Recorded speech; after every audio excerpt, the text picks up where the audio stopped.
Obviously, the Caribbean is basically the Atlantic Ocean. It is an ocean, basically the second largest body of water in the world after the Pacific, obviously. But Mediterranean is like a closed basin, they call it. It's like a huge lake, if you think about it. So it's not an ocean that we're sitting in, basically. Therefore, we don't get hurricane force winds here, or we don't have those gushes, as they say.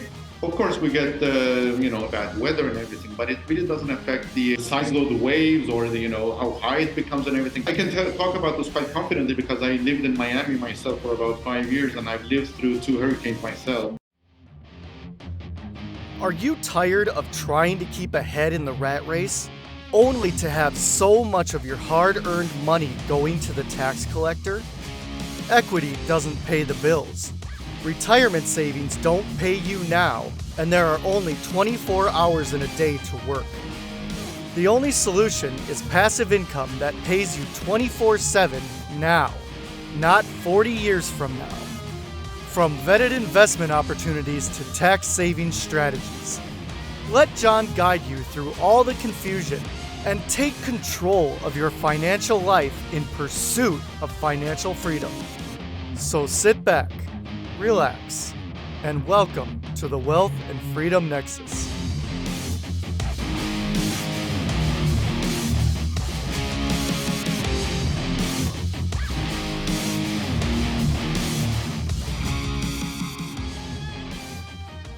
Good morning, afternoon, or evening, depending on when you're listening to this. This is John Rickgarn, your host, as always, of the Wealth and Freedom Nexus podcast.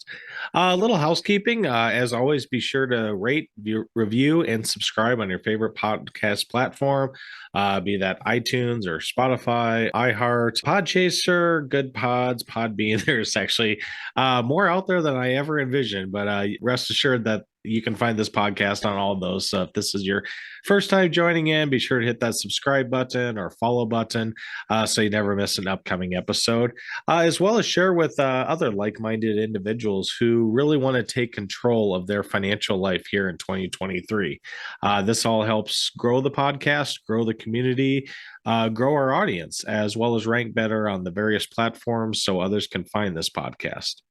And also, don't forget to follow me on YouTube, which, as at the time of this recording, we are quickly approaching 1,000 subscribers. So again, thank you for all the follows, the likes, the comments, the shares, as well as to all the great guests out there that appeared on this podcast, as well as my spinoff show, hashtag Screw the W2. Again, if you haven't followed that, be sure to click on that and subscribe and never miss an episode where I interview entrepreneurs, investors, many people that decide to just take the leap, if you will, and pursue their dreams, start their business, and in at least in all the cases I've recorded so far, are a lot happier now than they were at their previous W-2 job, whether it was working for the local government or an IT manager. Well, you'll have to tune in to hear all those stories. So here we are in 2023. Now, I certainly hope you've enjoyed these country spotlights, or region spotlights, maybe I should say. Thus far, we have taken a deeper dive into Belize, Nicaragua, Panama, and Puerto Rico. Little spoiler, I plan to show some European or additional European and Asian countries this year, like Montenegro, Georgia, Portugal, Turkey, Thailand, and Malaysia, just to name a few. Currently working on, getting schedules when you start getting into different time zones and halfway around the world, where I might be bright-eyed and bushy-tailed, they might be in bed, and vice versa. So it's a little bit more time-consuming and a little bit more stressful, shall we say, to arrange for those. But just a little heads up as for some other country spotlights and region spotlights that you might want to make sure you hit that subscribe so you never miss these. And like I said, be sure to rate and review, share with families and other like-minded people that really just want more freedom, more wealth, pay less in taxes, and just in general, fewer limitations on their life. So today's podcast, I actually have 2 guests on. Both of them are citizens of Northern Cyprus.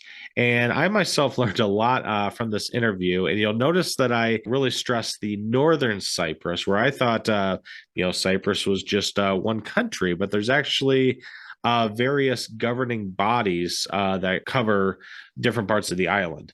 Now, just as a quick teaser, because I want you obviously to listen to this full episode, if you are looking for, a second residency, citizenship, maybe a real estate investment outside of the U.S. or your home country, wherever that is, you love the beach and the water views like myself and my wife do, but you hate hurricanes that tend to plague the Caribbean per se, you will definitely want to listen in. This country may just fit the bill for many of you out there that are looking to maybe even say tiptoe out internationally for investments, to obviously, diversify your wealth, get some additional income if it's like a short-term rental, but then also have the added benefits becoming a resident of a foreign country, a plan B, if you will, as Simon Black has always put it. Now, one thing I do want to go into, and I apologize, like I said, the interview went a little bit longer than I anticipated. We went over a lot of topics, and I myself forgot to mention one that was probably the most important that I wanted to bring up, and that was the Cyprus banking crisis. Now, granted, this was 15 years ago, but here in the U.S. at the time, I myself, many others, heard about this in Cyprus, where people they couldn't access their accounts. Their accounts were frozen at their banks. The banks were shut down. They couldn't get money out of ATMs, or what they could get out, was very limited, like a, small percentage of what their account balance was. So, that's what I myself heard, as well as many others in the US. And I'll admit, when I first heard about it, I was like, okay, I'm never going to visit Cyprus. I'm never going to invest there, live there, travel there, anything. So, obviously, since I mentioned that, I did follow up with Söylem, who was one of my guests today, and just got her input on this. And I'll try to keep this short. If you want to Google Cyprus banking crisis or Cyprus financial crisis, there's tons of literature out there. You can do your own due diligence as well. But this is what I got back from Söylem, and it reads here. I think this question is a bit multidimensional, but I will try to keep it focused on the main event that led to this particular crisis. The crisis in the banking sector only was really an issue in the South, the Republic of the Republic of Cyprus. Since then, the government has taken many precautions and completely changed the legal practices to meet the EU, or European Union, central bank legislation. Funds up to 20,000 euros are all insured for each bank account.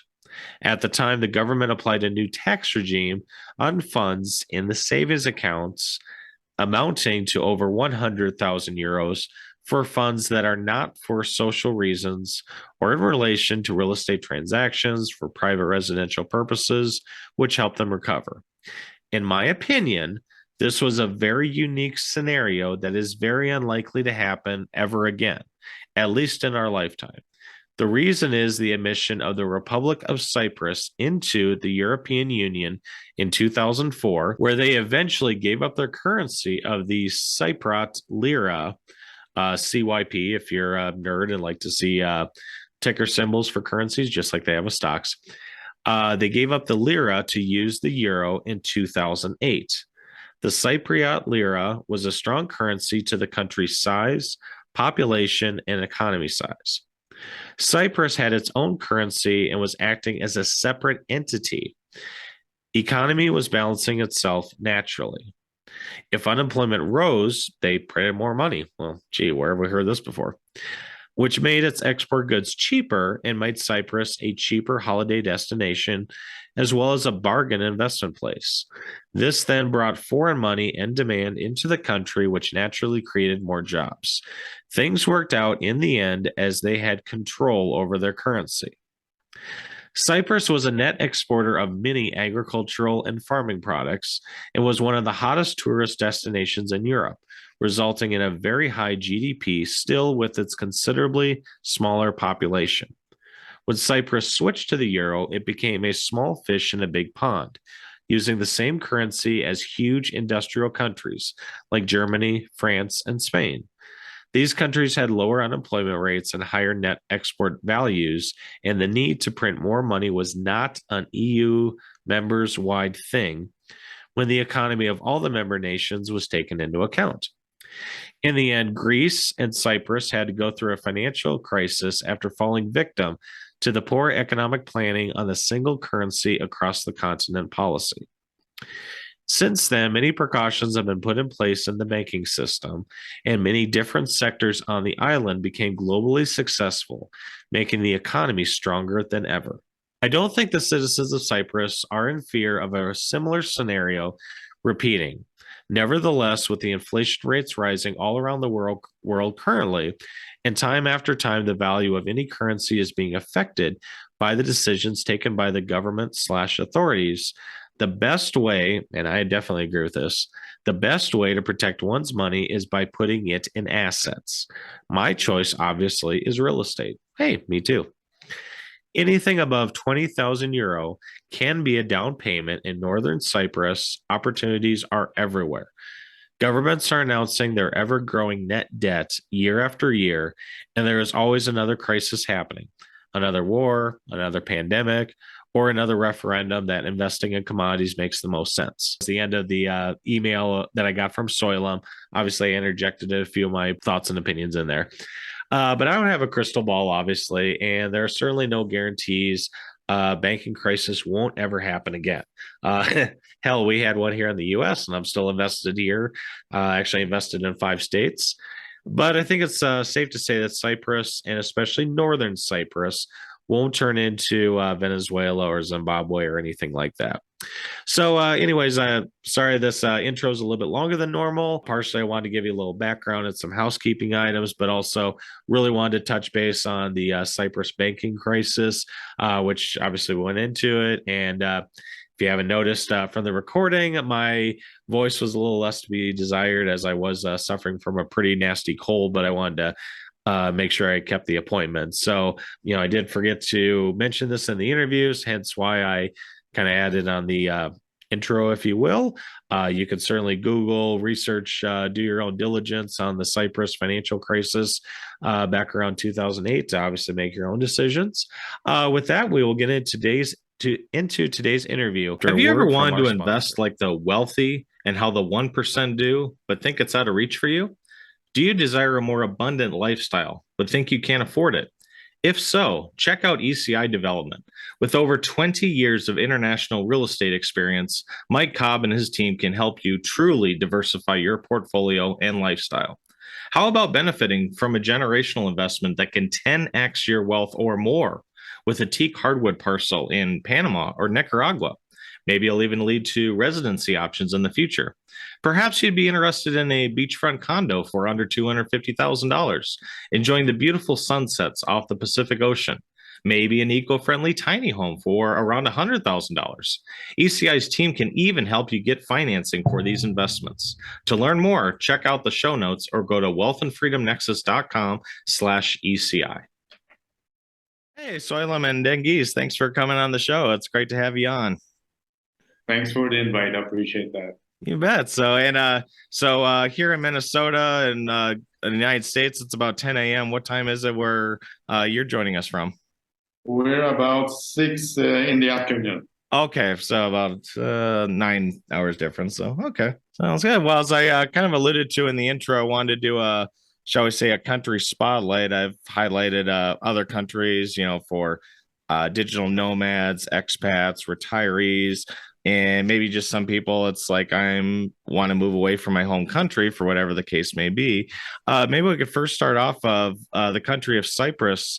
How long have you both been in Cyprus, and how long have you been selling real estate? We're both local, so we're born and raised here. Okay. And we're both educated overseas. Dengiz in Turkey and United States. Okay. Me, States and United Kingdom. Okay. And I returned in 2018, and Dengiz, I believe, returned in early 2000s. Okay. Yeah, 2000. Right. I've been in real estate for 19 years now. Okay. And, so then it's your fourth or fifth? Fourth now. Okay. So 4 years and 19 years. Okay. And then as far as the real estate, is there a certain segment you concentrate on, or is there like a kind of a niche clientele, or majority of your clients, are they from Cyprus? Are they from, United States or Turkey or? Dengiz has a broader clientele experience because he's been in business for a longer period of time. He catered to locals and expats. I believe first locals, then British, then now US, and old with the US. For years, but predominantly United States. Okay. We as a company pride ourselves to be quite versatile and to be able to adapt to the existing market conditions. And going back to the topic of this podcast, you're absolutely right. A lot of nomad people are moving away from, especially the Western Hemisphere, the US and Canada in particular. And for the past 3 years, we've been having an influx of Americans and Canadians coming to Cyprus. So, we adapted. Yeah, Söylem is 100% correct. We were dealing with the local market, the mainland Turkish market, and the expat British market. Okay. But the last 3 years, we decided to focus on the American and the Canadian market because we didn't basically have too much of a competition. Okay. In those markets from Cyprus. And it turned out to be wonderful. Obviously, we met people such as yourselves, and now, it's like going viral. Sure. Yeah. Okay. And actually, Dengiz, since you mentioned that, it kind of brings up a question. Now, I'm located in the United States. I mean, I've seen beachfront properties anywhere from $500,000 to $2 million. Some people are going to the Caribbean or Mexico, and even then it's $200,000-$300,000. If let's just say the United States, say an American is looking to have a place with a beachfront, maybe views in the Mediterranean, what kind of a range or prices is a average condo or average house going for? John, me and Söylem and our company, we're predominantly focused on the northern part of the island, northern Cyprus, it's called, and one of the biggest selling points that we have is the competitive advantage that we have is the price point. Okay. We have the cheapest beachfront and beach view, sea view properties, basically in the Mediterranean basin. Okay. Anywhere compared to the Mediterranean basin, we're quite advantageous of that. I mean, you can still get a beachfront or a nice beach view apartment for 150,000 US maximum, and these are good quality residential complexes and everything. But more and more importantly, the northern part of the island uses Turkish lira as the local currency on day-to-day transactions. Okay. And the American dollar obviously is gaining strength throughout each and every currency, but it gained particular strength compared to the Turkish lira. Okay. Right now, $1 US is about 18 Turkish lira and 30 Turkish lira kurush. We say Turkish lira cent. Okay. So it's 18.3 if you think about it. And just last year, what was it, Söylem? It was 10, 11? Yeah, it was 10. Oh, wow. And Okay. It lost half of its value in about 1 year time relative to the US dollar. And what I'm trying to tie it up to is that the cost of living here, when you're coming with hard currency like the US dollar, is considerably very, very cheap. Okay. So we do get a lot of expats moving over here, and when they go to, let's say, supermarket shopping or their day-to-day activities, they get in shock. Sure. How can it be so cheap? Yep. So it's not only the property prices, but also the cost of living here. Okay. So a little geo arbitrage and even currency arbitrage. If you're maybe the Turkish lira is the currency that you're most used to, maybe in the last year you could say, well, prices have doubled relative to the Turkish lira. But if you're, I think you said Söylem was 10, 11 to the US dollar, well, now everything's almost half off, or maybe can't do that in my head, but about 67% off, I think. So yeah, there you go. So, all right. Now, maybe, Söylem, if you want to take this next one, and I didn't know this until I opened up your email about a half hour ago, but I just always knew of, Cyprus, the island, but you said there's actually northern, southern, different governing bodies. Are you able to talk a little bit more about that? Sure. So I live in the north. I was born and raised in the north. Okay. But north and south didn't exist when my parents were born. Okay. And it happened after British left. So we were British colony. Okay. And in the 60s, British decolonized us, and we tried a president and vice president governing, where the president was Greek and the vice president was Turkish, because we have Turkish and Greek nationalities on the island. Okay. Nationalities are Cypriots, have been on the island for 500 years. It's just where Turkish Cypriots were 30% minority and Greek Cypriots were 70%. And that governing arrangement didn't really work for us, which eventually led us to split into two, where in the north we have the Turkish Cypriots and the south we have Cypriots. Over time, Republic of Cyprus, the south, got admitted in the European Union. So we have different benefits with the properties that we sell over there, especially when it comes to residency and residency leading to citizenship.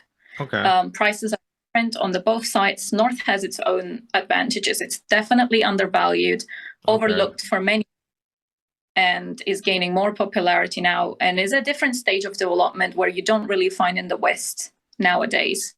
Where there is development, where there's a developing country, there are opportunities, which is the case in the North. In the South, you still have some opportunities, but we, in terms of real estate, we cater more for the lifestyle of European Union and the benefits that comes with it. Okay, makes sense. This show is brought to you today by Lightbulb Podcasting. Are you a busy professional that needs to get more time back in their schedule? If you are a podcaster like me, you have enough on your plate.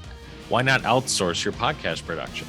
From editing, show notes, keywords, scheduling, volume balancing, and editing, and creating audiograms, podcast production is another job in and of itself. That's why I use Lightbulb Podcasting. Get phenomenal support at an affordable price while you concentrate on growing your brand. Go to www.lightbulbpodcasting.com today to schedule an introductory call. Put your content in the spotlight. All right. Now, you had mentioned obviously the influx of Canadians and, Americans coming to the island. Now I'm just talking what we've seen in the US here, where I think a lot of people think, beachfront, it's like, hey, let's go to the Caribbean or let's go to Puerto Rico. And, right, wrong, or indifferent, there has seemed to be a lot of hurricanes in the last, 4, 5, 6 years. We've seen the devastation and it's like, yeah, the beachfront property is pretty, but now we're getting all these hurricanes and surges. Are there any hurricanes or hurricane equivalents that citizens of Cyprus need to be worried about, or other, natural events per se? Obviously, the Caribbean is basically the Atlantic Ocean. It is an ocean. It's basically the second largest body of water in the world after the Pacific, obviously. But Mediterranean is like a closed basin, they call it. It's like a huge lake, if you think about it. So it's not an ocean that we're sitting in, basically. Therefore, we don't get hurricane force winds here, or we don't have those, gushes, as they say. Of course, we get, sometimes we do get, bad weather and everything, but it really doesn't affect the size of the waves or the, how high it becomes and everything.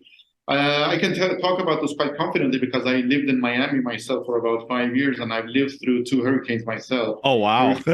Yeah, Hurricane Andrew and Hurricane George. And I know exactly how that is.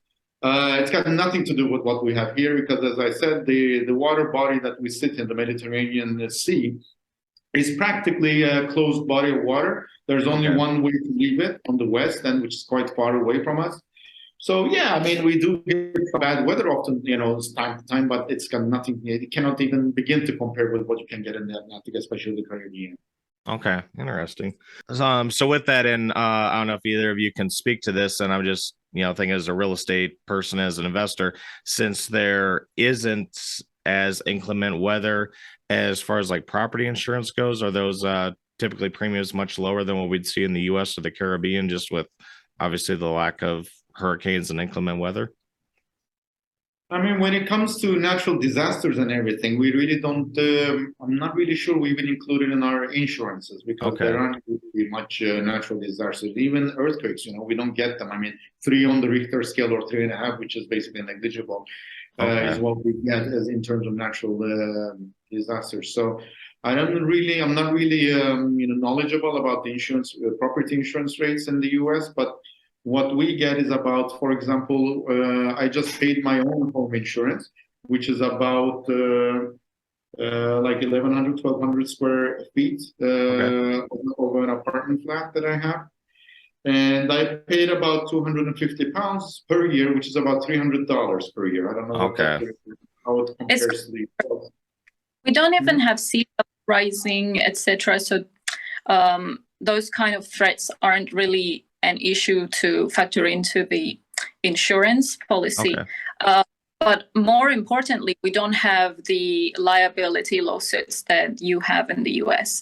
So if it falls into my apartment and you get sued, and most of our clients do want to get the insurance for the property, the investors especially, specifically for the liability lawsuits, because we don't really have natural disasters. But another benefit is that you're kind of responsible of your own actions, and if you slip and fall, you better have healthcare insurance rather than the responsibility to fall on the property owner. So our insurance, house insurance, is like cheaper than US, definitely. But more importantly, a lot of people just opt out to pay if something breaks. It's more cost efficient. You're right. Sure. In my opinion, but yeah. Okay, no, that makes sense. So, excuse me. So, we've obviously talked about underdeveloped areas. The climate, the culture. Obviously, getting beachfront property for a fraction of what Caribbean countries or even the U.S. here. What other shall we say benefits, or what other features bring digital nomads and expats to the island, or maybe specifically to northern Cyprus? Now you're getting into the expertise of Söylem. All right. I can see it in her eyes, Number one, tax. Number two, low tax, very safe. Climate is on top of my list for sure. The sense of community, I mean, people are really educated, and the community is there to take care of one another. The slow lifestyle, Dengiz can talk a bit more about that probably. What? I didn't where we enjoy our yeah, and those are on top of my list. But if I were to elaborate on the safety, when I was living in the UK, I got robbed twice in 3 years. Oh, geez. Never, I do not really funny, but okay. Yeah, wow. It's crazy, but when you're in a bigger city, and we have very small population, crime rates automatically goes up. So you do get advantages of living in a smaller community for sure. And with the rise of mental health problems, etc., in the urban cities, a lot of people are finding this kind of lifestyle very attractive, where you can work from here online. And if you're earning a hard currency like US, Euro, or British pounds, you will be living a very lavish lifestyle here. Or you can live a good lifestyle and invest and retire at 30. You had kind of touched base on this a little bit, obviously, with the lifestyle, lower taxes, and if you live and work there, and maybe we can just speak to northern Cyprus, unless you want to go into the southern part. If anyone's interested in kind of taking the further step of maybe getting residency in Cyprus, or maybe even second citizenship, how easy or how hard is that to get, or can you speak to the pros and cons of that? The residency is another advantage that we offer in the north. Residency is basically tied to the property ownership for the foreigners, obviously. Therefore, if a foreigner is coming to invest in our country, in our part of the island, they're practically granted the residency immediately. Once they get into the process of purchasing a property, even a sales contract would basically grant them to reside on the island. Really? Obviously, yes. Obviously, a residency permit is not a working permit, so they're not allowed to work, but they're allowed to reside here, and they're allowed to bring their children who are under 18 or 17, so I forgot, to the island. And the advantage is that one can buy an off-plan property, get into a sales contract, and once that sales contract is deposited into the land registry, then they're eligible for residency with their children and their core family, which is quite advantageous because then one doesn't have to wait for the entire land registry procedures, title deed transfers, or even the completion of the construction of whatever they bought, because not everybody's interested in a finished property, but some people may be interested in an off-plan property. Even that will grant the right of residency on the island.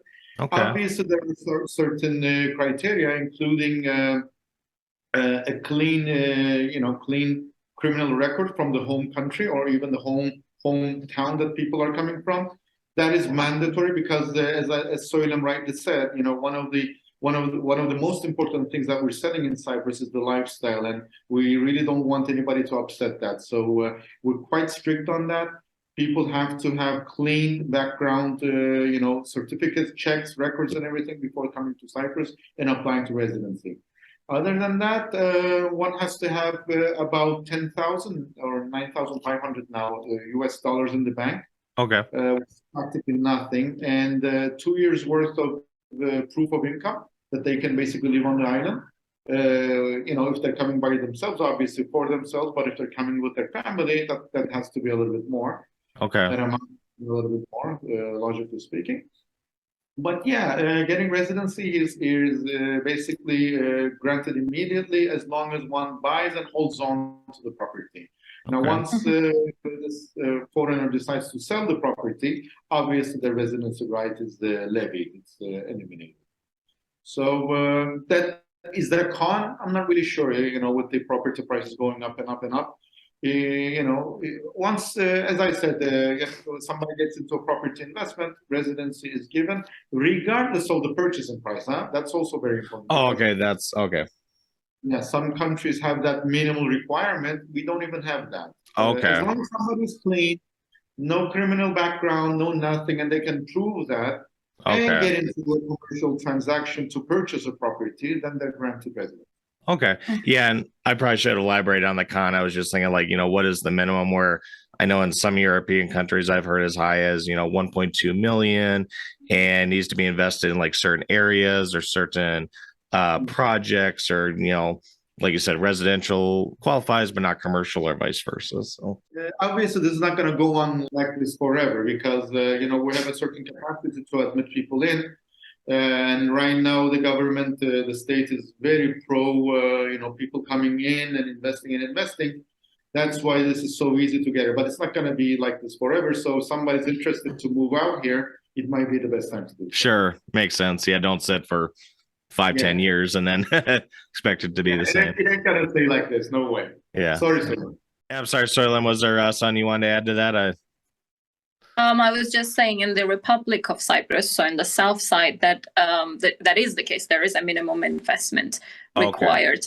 It's 350,000 plus VAT, and at least 200,000 of that must be paid at the time of application, and they can only buy a brand new property. So the VAT they have. Gotcha. So brand new property, a little bit higher thresholds there too. So all right. Sounds good. Well, this is actually really interesting, and I've learned a lot of myself on this podcast as far as the residency and obviously the cost of living and what Cyprus has to offer. Anything I should have asked or maybe should be mentioned that I didn't think to bring up originally for whoever wants to take that question? I might want to add a little bit on the lifestyle that we enjoy here in Cyprus. It's quite different than what you get in the Caribbean, in the sense that we are basically in the eastern part of the Mediterranean, which makes us a little bit closer to the countries that, we derive all our history from. I mean, we're very close to Greece. We're very close to Israel. We're very close to Egypt. We're very close to Istanbul, Turkey. So if somebody is really interested in, history on top of the, quality of life, food, climate, and everything, this is the place to be. Okay. And I believe that is, I've been to, many places in the Caribbean as well myself. I believe that is what's missing in those, those islands, the history, because they don't have the depth. Obviously, those islands were colonized in the 1700s or, 1600s. But, Cyprus and this area, the Eastern Mediterranean, has been under the spotlight for millennia. I mean, Christianity was born here, if you think about it. So Okay. It's a quite different setting in that respect. When you come to our cities, you can find, when you come to our beaches, you will find amazingly modern areas, but also just maybe 20, 30 minutes drive, you can basically find an old city, old town that you can walk through basically history and enjoy those times and get that atmosphere, which is quite different than what you would get in the Caribbean or even in some places in Central America, etc. So that is what is different here. That magic of coming from modern to the old times, the ancient times, and going through history. I mean, you can travel. I mean, the farthest distance in Europe from Cyprus is about 3.5 to 4 hours by. So you can basically fly anywhere in Europe in less than 5 hours, and you're going to be in a totally different setting compared to, for example, the States. I mean, if you were to fly from New York to LA, which is about 4 hours, 5 hours, you're still in the same country, okay, different state, everything, but in the same. What you have in this neck of the woods, as they say, in this area, in this geography, is that the setting changes so fast, so dramatically. So I believe that's also a part of life nowadays. I mean, people are not owning things, but they're owning experiences, they're owning memories and everything. And I believe this is one of the best places to create those memories. So that is a big bonus. That is a big plus that people might want to consider if they really want to move away from the States, from Canada. It's quite a different setting when it comes to this particular differences. Okay, makes sense. So, all right. Söylem, was there anything you wanted to add based on your experiences, or? Definitely, Dengiz is right in terms of lifestyle. We have a variety here. I think health-wise, the food we consume is mostly produced on the island. It's a Mediterranean plant and meat-based diet. And you get a lot of, around 6 months of sunshine where you can enjoy outdoors, swimming, diving. We have beautiful mountains if you want to ski during winter months. Or, if you enjoy hiking, we have beautiful landscapes that offer this Mediterranean scenic beauty that I don't think you can recreate in most of the rest of Europe or the US. And I think that's been in my experience when I bring expats around. That's been the feedback that I usually get. And that health-wise, in the US, it costs so much to eat healthy and be. But here, it comes really easy and affordable. It's natural. Natural, or what we call over here organic. So. Mediterranean diet, as they say, we have that naturally. All right. Sounds good. All right. Well, as we wrap this up, and I want to thank both of you for taking the time out of your schedules to come on my podcast and, educate myself as well as my listeners on Cyprus. If anyone was interested in learning more and maybe, checking out some investment or property purchase opportunities, what's the best way to reach out to you and your company? I think it would be the best way. You can go on avertiss.com, and both of our emails are on there. Okay. And we'll be happy to send them over to you as well. Sounds good. Yeah. All right. Well, and for anyone listening to this, I'll have all these links in the show notes, so you don't have to hit rewind a couple of times to make sure you spelled everything correctly for the email and website address. So, all right. Well, I want to thank you again for coming on the show and for educating my listeners on Cyprus. Thank you so much for the invite. Exactly. Thank you. Thank you for listening. Be sure to share, rate, review, and subscribe on your favorite podcast platform. For more updates, check out www.wealthandfreedomnexus.com. Remember, nothing on this show should be considered tax, legal, investment, or professional advice. This show is produced solely for educational and informational purposes. Please consult an appropriate and licensed tax, legal, real estate, or business professional for specific advice for your situation. For distribution or publication rights or media interviews, please contact the host.